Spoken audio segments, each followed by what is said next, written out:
হাতে চলতে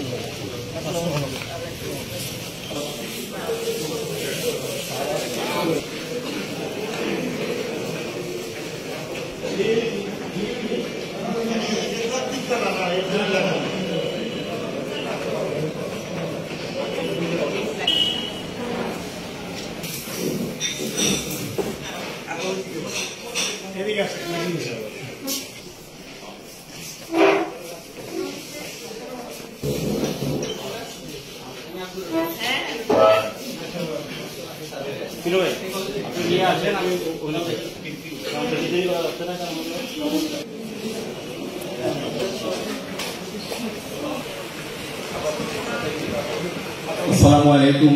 সম্মানিত সুধী, আমরা লক্ষ্য করছি ইতিমধ্যেই আমাদের প্রধান মেহমান সহ অন্যান্য অতিথিরা চলে এসেছেন। তাদেরকে আমরা একটু করতালি দিয়ে অভিনন্দন জানাই।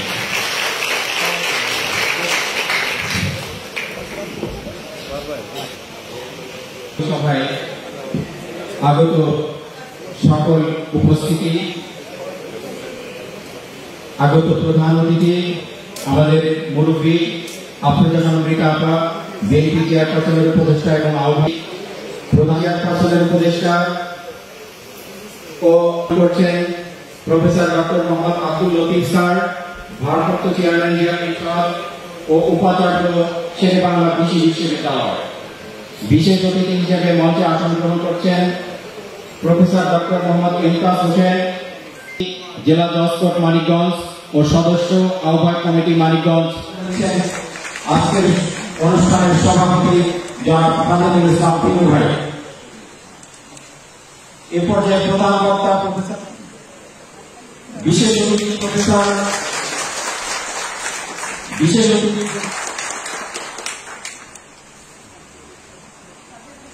আমি মহিলা দলের সভাপতি সাবিনা মঞ্চে আসন গ্রহণ করার জন্য অনুরোধ করছি। বিশেষ অতিথি অধ্যাপক আবুল কালাম আজাদকে ফুল দিয়ে বরণ করে নেবে সাইফুর রশিদ রতন।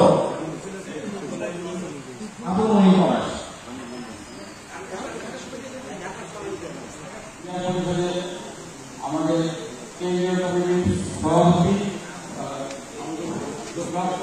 আব্দুল লতিফ প্রধান হিসেবে আছে এবং তোমার সহসঙ্গী হিসেবে ঢাকা থেকে দিয়া পরিষদের কেন্দ্রীয় কমিটির সহ আমাদের সকলে আছে। আমি আপনার যেহেতু সম্মাননামক অনুষ্ঠান সংযুক্ত করার জন্য আমি পরিচিতি দিচ্ছি না। আমাদের জেলা বিএনপি এবং ধন্যবাদ জানাচ্ছি। আমাদের এই জিয়া পরিষদের বিশাল কমিটি ছিল এবং সেই কমিটি বিগত দিনে বিভিন্ন কাজ করেছে। আমি মনে করি পেশাজীবী এবং পেশাভিত্তিক যে সংগঠন, সেই সংগঠনের জিয়া পরিষদ এবং জিয়া যদি সমাজে ভালো দৃষ্টান্ত রাখতে পারে তাহলে বিএনপির ভাবমূর্তি অনেক উজ্জ্বল হবে। আমরা মনে করি বুদ্ধিভিত্তিক রাজনীতির মাধ্যমে মূল দল সহ অঙ্গ সংগঠন জিয়া পরিষদ সহায়তা করবে, এই আশা রাখতে পারে। ধন্যবাদ জানাচ্ছি। উপস্থিত প্রধান বক্তা ভারপ্রাপ্ত চেয়ারম্যান জিয়া পরিষদ, উপাচার্য শেরে বাংলা কৃষি বিদ্যালয় প্রফেসর ডক্টর মোহাম্মদ আব্দুল লতিফ, বিশেষ অতিথি হিসেবে উপস্থিত আছেন মহাসচিব জিয়া পরিষদ প্রফেসর ডক্টর মোহাম্মদ ইমতাজ হোসেন সহ জনাব আব্দুল্লাহ মাসুদ, কৃষিবিদ মনিরুল ইসলাম এনাম, অধ্যাপক আবুল কালাম আজাদ, প্রকৌশলী রুহুল আলম সহ উপস্থিত সম্মানিত নেতৃবৃন্দ এবং মানিকগঞ্জ মূল দল ও বিভিন্ন অঙ্গ সংগঠন এবং সহযোগী সংগঠনের সম্মানিত নেতৃবৃন্দ এবং সম্মানিত শিক্ষক মন্ডলী, আসসালামু আলাইকুম। আমি প্রথমেই ধন্যবাদ জানাচ্ছি এবং কৃতজ্ঞতা প্রকাশ করছি সম্মানিত ভারপ্রাপ্ত চেয়ারম্যান ডক্টর মোহাম্মদ আব্দুল লতিফ সাহেব। ধন্যবাদ কৃতজ্ঞতা জানাচ্ছি এই কারণে আজকে উনি কমিটি ঘোষণা হল, জিয়া পরিষদে একটা নতুন কমিটি ঘোষণা করলেন। আমি মনে করি জিয়া পরিষদের সাথে যারা জড়িত আছে তারা পরম সৌভাগ্যবান, কারণ এইভাবে এত বড় পরিসরে এই পার্সেন্টেজে কমিটিটা ঘোষণা করা হয়েছে। আর দ্বিতীয় হলো এই পরিষদের সাথে এমন এক মহান ব্যক্তির নাম জড়িত, তিনি হলেন জিয়া পরিষদ। জিয়া নামটা এখানে জড়িত আছে, সেই কমিটির সার্থকতা আমরা সবাই আশা করি। বিগত সময় আমাদের আরেকটা কমিটি কেটেছিল জিয়া স্মৃতি পাঠাগার, সেই জিয়া নামটা জড়িত থাকার কারণে সেই জিয়া স্মৃতি পাঠাগার সারা বাংলাদেশে কিন্তু 1 নম্বর পজিশনে হয়েছে। আমি আশা করি এই জিয়া পরিষদ ইনশাআল্লাহ আগামীতে 1 নম্বর স্থান নেওয়ার চেষ্টা করবে। যেহেতু নির্বাচন সামনে, স্বাভাবিকভাবে নির্বাচনের কথা চলে আসে। দীর্ঘ 17 বছর আপনারা যারা এই জিয়া পরিষদের সাথে জড়িত আছিলেন, সেটা সারা বাংলাদেশে যতদিন কমিটি, তারা আপনারা সবাই ভুক্তভোগী। আপনাদের প্রমোশন হয়, আপনাদের দূরে ট্রান্সফার করে দিতে বিভিন্নভাবে আপনারা জর্জরিত হয়েছে। সেই আমরা সাধারণ মানুষের যেভাবে দুঃশাসনের মধ্যে ছিলাম, আপনারা কিন্তু প্রতিটা যারা এখানে আছেন এই কমিটির সাথে থেকে, আমি যেমন জিয়া পরিষদের জিয়া স্মৃতি পাঠাগারের আমার ডাক্তার জিয়া, ওর কিন্তু প্রমোশন হয়, কত আজকে 17 বছর পরে তার প্রমোশন হয়েছে।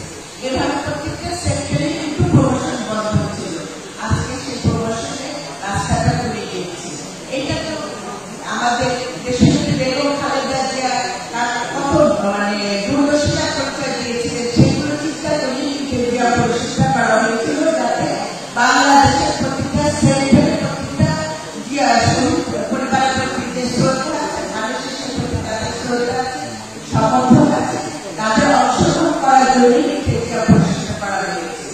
আর এই জিয়া পরিষদের সাথে যারা জড়িত আছে, আমি দেখলাম এখানে বিশেষ নাগরিকদের কথাই বলবো, এখানে শিক্ষকরা আছে, এখানে ডাক্তার আছে, এখানে আইনজীবীরা আছে, এখানে বিভিন্ন ক্ষেত্রে ব্যবসায়ীরাও আছে। মোটামুটি মানিকগঞ্জের সব 80% এখানে আছে। আপনাদের দায়িত্ব কিন্তু অনেক বেশি। কেন আমাদের ধানের শীষকে আনতে হবে, কেন আমরা আমাদের প্রতিপক্ষকে কেন ভোট দিব, সেটাও বলতে হবে। কেন ভোট দিব না প্রতিপক্ষকে, সেটাও কিন্তু বুঝাতে পারবেন আপনারাই। আমরা রুকিয়ে দিলে যখন মানুষের কাছে যায়, রুকিয়ে দিলে মানুষ দুঃশাসনের কথাটাই বেশি বুঝছে, যে দুঃশাসনের পর আজকে মুক্তির স্বাদ পেয়েছি। আমাদের একমাত্র ধানের শীষের সময় আমরা ভালো অবস্থায় ছিলাম, সেইভাবে আমরা বুঝাতে পারি। কিন্তু দেশে যে বিরাট ষড়যন্ত্র হচ্ছে, কিভাবে আন্তর্জাতিকভাবে ষড়যন্ত্রটা সারা বাংলাদেশে ছড়িয়ে যাচ্ছে, সেটা কিন্তু আপনাদের বোঝাতে হবে। এবং বিশাল আকারে আপনারা বিভিন্ন টক শোতে যান, টিভিতে আসেন, সেমিনার করেন, সেইখানে আপনারা বলবেন কেন ধানের শীষে আমরা ভোট দিব। এটা কিন্তু জোরালো বক্তব্য আপনাদের রাখতে হবে। আমি সবার প্রতি বিনীত অনুরোধ থাকবে, অনেক কষ্টের পরে আজকে আমরা কারামুক্ত হয়েছি। সারা বাংলাদেশ একটা কয়েদিখানার মতন অবস্থায় ছিল, জেলখানা হয়েছিল। সেই জেল থেকে আজকে আমরা মুক্তভাবে আছি, নিঃশ্বাস নিতে পারছি, আমরা আমাদের কথা বলার অধিকার ফিরে পেয়েছি। সেই কথা বলার অধিকারটা যেন আমরা স্থায়ী করতে পারি, আমরা যেন স্বাধীনভাবে বেঁচে থাকতে পারি, আমরা যেন নিজেদের বাংলাদেশি বলে পরিচয় দিতে পারি, আমরা যেন আমাদের ভবিষ্যৎ বংশধরের সুন্দর বাংলাদেশ তৈরি করতে পারি।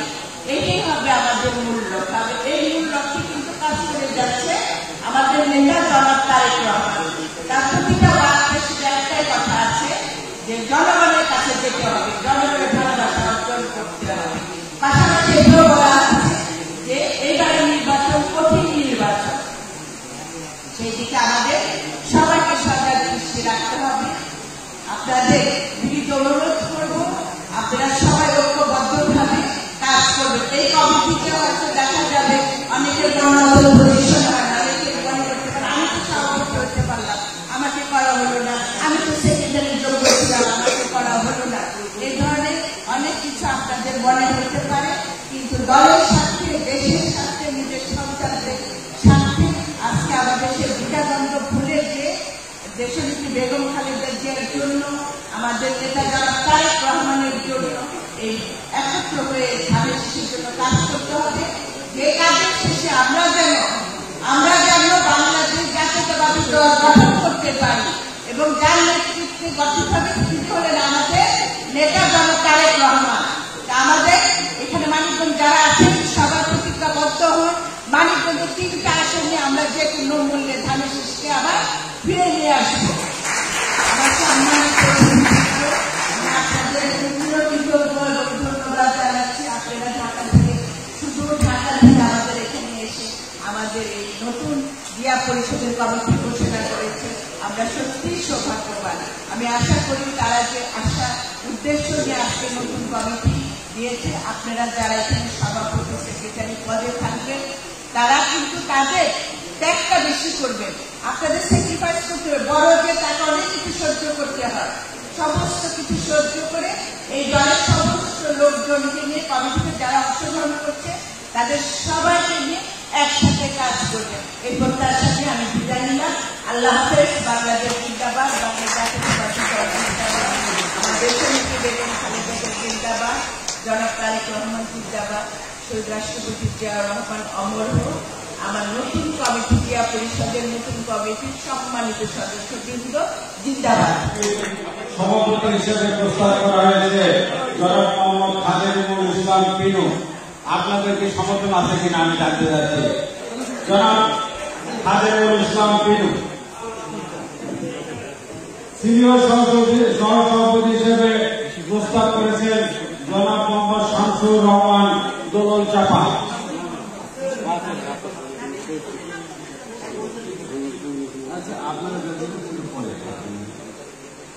এক নম্বর সিনিয়র সহসভাপতি হিসেবে ডাক্তার বদরুল আলম চৌধুরী। আপনাদের সমর্থন আছে কিনা। সাধারণ সম্পাদক হিসেবে ওনারা প্রস্তাব করেছেন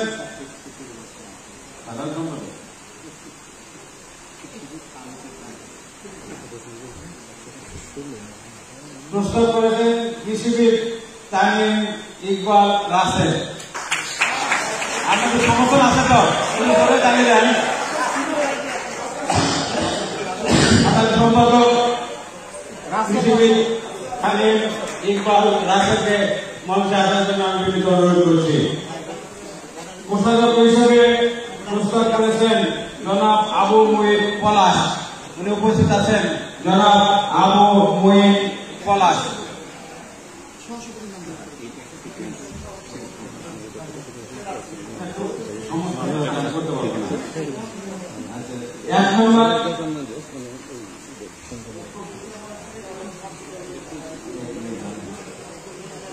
এক নম্বর নির্বাহী সদস্য হিসেবে ওনারা প্রস্তাব করেছেন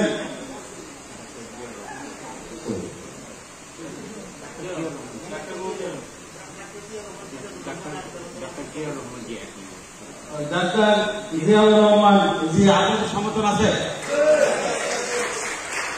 আমি রীতি আপনার দৃষ্টি আকর্ষণ করে আমার বক্তব্য শেষ করব। এই কমিটি কেন্দ্র অনুমোদন দিবে একটি শর্তে, সেটি হচ্ছে এই কমিটির মধ্যে বিগত ফ্যাসিস্ট সরকারের সময় কোন কেউ যদি থাকে তাহলে আমরা টোটাল কমিটি বাতিল করে দেব। দ্বিতীয় হচ্ছে এই কমিটির কোন সদস্যের যদি কোন ছবি থাকে, না আপনার বিগত ফ্যাসিস্ট সরকারের বিভিন্ন কর্মকাণ্ডের সঙ্গে রিটাপা আপনার একটু দৃষ্টি আকর্ষণ করছে। বিগত ফ্যাসিস্ট সরকারের সময় কোন রকম কোন যদি ছবি থাকে আমাদের কাছে সেটি যদি আসে তাহলে আমরা এই পুরা কমিটি কিন্তু বাতিল করে দেব। এই শর্তে আমরা এই কমিটি অনুমোদন দেব। আপনাকে ধন্যবাদ। সাংগঠনিক হিসেবে যিনি প্রস্তাব করেছেন তার নাম হচ্ছেন জনাব মোহাম্মদ নাসির।